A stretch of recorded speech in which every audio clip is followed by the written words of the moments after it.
Raz the band for FightHype.com. We're in the beautiful city of London. It's cold, but we're in London, in sunny, well, not sunny anymore, it was sunny earlier. With me, I've got WBO heavyweight champion of the world, Mr. Joseph Parker. Joseph, I would say welcome to England, but it's welcome back to England. You were only here a few months ago. How are we doing? I'm doing good. It's good to be back. It's quite shocked when I walked over there, the airport, and it was freezing. And then I heard some locals say, "Oh, you know, you're lucky you came at this time. It's not really that cold for us." And I was like, "It's pretty cold." So obviously you're here for a reason.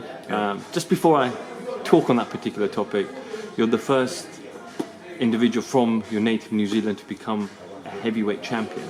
I've obviously never spoken to you prior to today, so how was that feeling becoming a, that star, that unique individual to win such an accolade? Firstly, it was always very exciting to be sort of the first person in New Zealand to be champion of the world.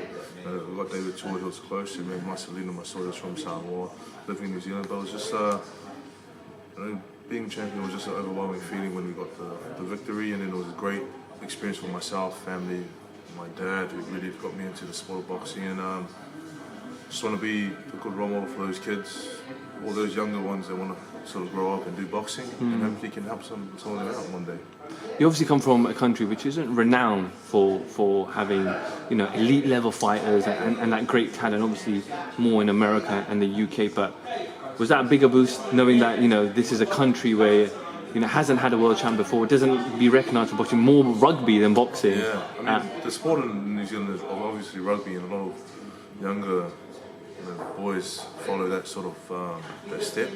But for me, it was knowing that a country like New Zealand doesn't really come up with a lot of great fighters. That was sort of a big push for me. And just sort of, that was a different motivational sort of aspect to it, pushing me to try and make this country be known for boxing.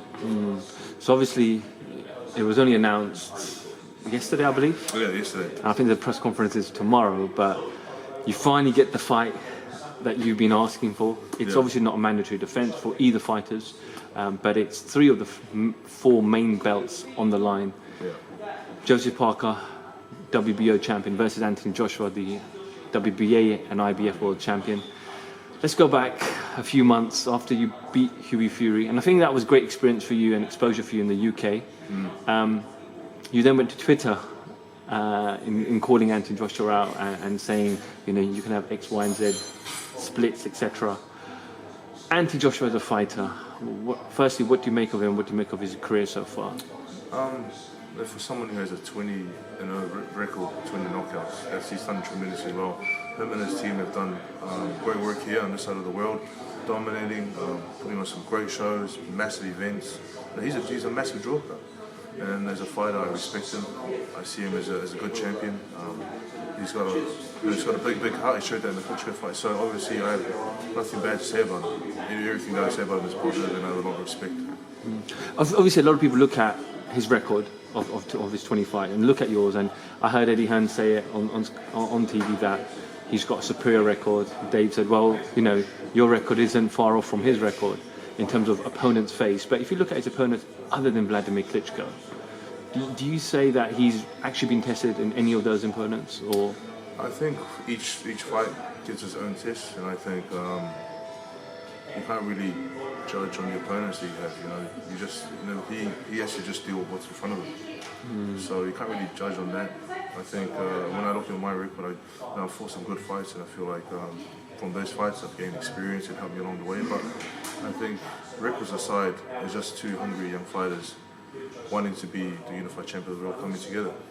Are you by any chance afraid of, obviously, I know you have fought Hughie Fury here, but Cardiff, 77,000 people outdoors, different environment, different place, different pressure. Does that faze you at all? No, it doesn't. I don't think it phases me. I believe it won't faze me. I'm excited about the opportunity to be firstly part of this big event. To be fighting a fighter like Joshua, who's going to bring different challenges, and fighting in front of 70 to 80,000 people. I can't wait for this experience. I can't wait to. Probably the most I fought in front of was about 12,000. But this is a whole different ballgame. So I'm ready to go back as you can, ready to train hard, ready to put in the work, and I want to come back, looking good, feeling good, and he's ready to put on a great performance. And to Joshua in his previous fight, there were talks that he was going to come in a lot lighter against originally Pulev, changed to Takam.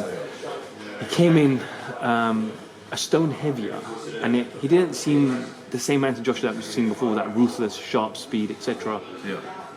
It's quite sluggish, quite slow. Did you see that as well, and kind of how do you plan to take on the attack? I feel like his last performance with Tekken wasn't. He went from this awesome performance with Briscoe to, and I think it's different opponents that styles make fights. He was ready for Pulev. All of a sudden he gets this change at last minute. So I think it's sort of hard to adjust last minute when you're sort of focused on one other. So we can't really judge him on the last performance.